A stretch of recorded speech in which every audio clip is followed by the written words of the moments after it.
Bonjour, bien-aimés dans le Seigneur, vous tous qui nous suivez au travers de cet élément, nous vous saluons au nom de Jésus-Christ. Le Seigneur m'a donné une responsabilité, celui de vous exhorter sur son amour. Parce que nous savons que l'amour de Dieu suffit.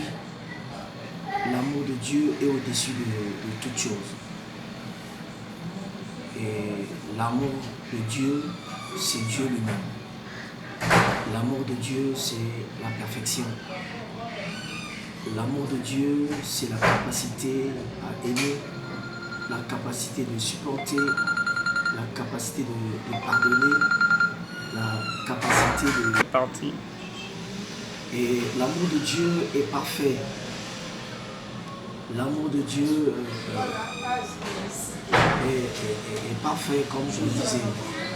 La Bible déclare dans le livre de Jean, au chapitre 3, le verset 16, « Car Dieu a tant aimé le monde qu'il a donné. » Et je veux vous exhorter par rapport aux réalités que nous traversons, que le but de cette épreuve, le but de cette réalité spirituelle, ça vient tout simplement pour défier l'amour que nous avons de notre Dieu. Ça vient pour défier notre amour envers Dieu. Ça vient tout simplement pour créer une entorse entre nous et notre Dieu.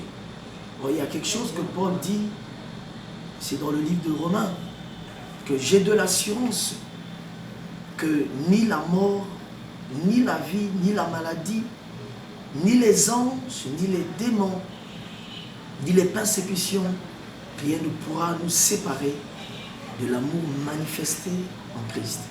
Ça veut dire que Christ est l'amour manifesté. Donc quand Dieu aime, il donne. Et Dieu n'a pas caché cet amour qu'il avait pour nous. Et Dieu l'a manifesté en nous donnant son Fils. Et la Bible déclare que Dieu n'a pas changé. Il est le même hier, aujourd'hui et pour l'éternité.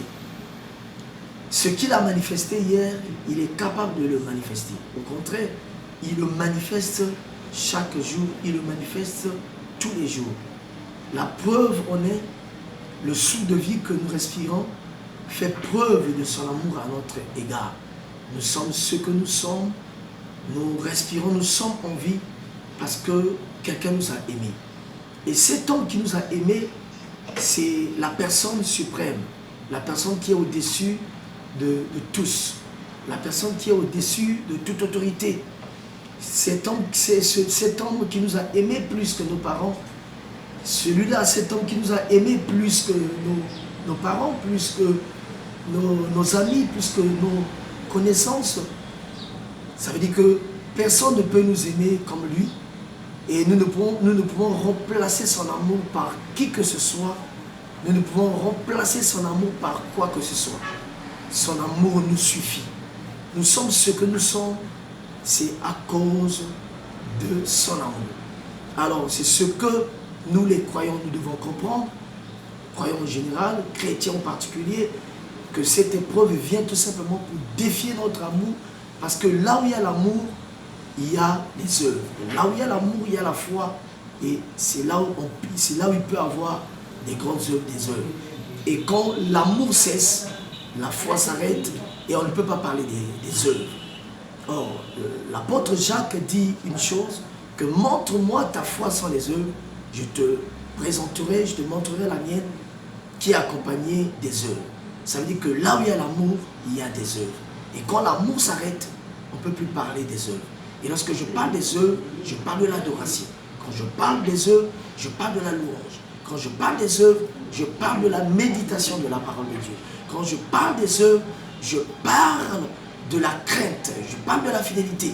C'est-à-dire que lorsque l'amour de Dieu est inondé dans notre cœur, ça veut dire que peu importe la maladie, même quelque chose qui est vu comme un mal, mais là où il y a l'amour, là où l'amour l'amour abonde, l'amour surabonde, je crois bien que le mal devient le bien. Devient le bien, comme Ésaïe l'a dit, il dit, autant les cieux sont au-dessus de la terre, autant mes voix sont au-dessus de vos voix. Christ à la croix, il est monté à la croix, il est allé à la croix, c'était parce qu'il était amour. C'est l'amour.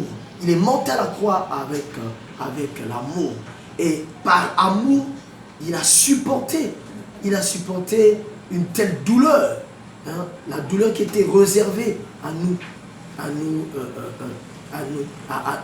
les humains. Mais Christ l'a porté. Qui accepterait cette douleur? Qui accepterait ce mal? Mais lui, à cause de l'amour qu'il avait pour nous, non, il a accepté de porter le mal. Il a accepté de porter le péché. Il a accepté de supporter. Hein? Il a supporté. Il a fait de quelque chose qui était mal, quelque chose qui était mauvais, mais comme quelque chose de bien. Ça veut dire que là où il y a l'amour, dans l'amour, il n'y a que le positif. Dans l'amour, il n'y a pas le négatif. Oui. Dans l'amour, il n'y a pas le négatif. Dieu n'a pas vu notre négativité. Parce que s'il était influencé par la négativité, par notre négativité, il n'accepterait pas de supporter le poids. De supporter le poids du péché. De supporter le poids du péché. Mais c'est à cause de l'amour qu'il avait pour nous. Et c'est cet amour qui lui a poussé de nous supporter et de nous sauver. De nous sauver par son œuvre salvatrice. Vous dites que l'œuvre du salut, l'œuvre de la croix, n'est que l'œuvre de l'amour. Alléluia. Il a aimé et il s'est donné. Il a aimé, non seulement il s'est donné, en aimant, il a aussi donné. Il s'est donné et il a donné. Il nous a donné sa vie. Et la vie que nous portons, ce n'est pas une vie qui est atteinte. Ce n'est pas une vie atteinte. Ce n'est pas une vie impure. Ce n'est pas une vie malade. Non, non. Car la Bible déclare que tout ce que Dieu a créé est bon. Son amour est parfait. Et voyons-nous dans son amour. Restons plongés dans son amour.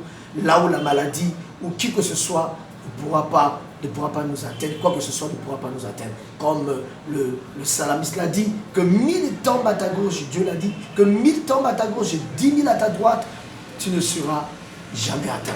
C'est ce que Dieu dit dans sa parole. Que 1000 tombent à ta gauche, 10 000 à ta droite, tu ne seras jamais atteint.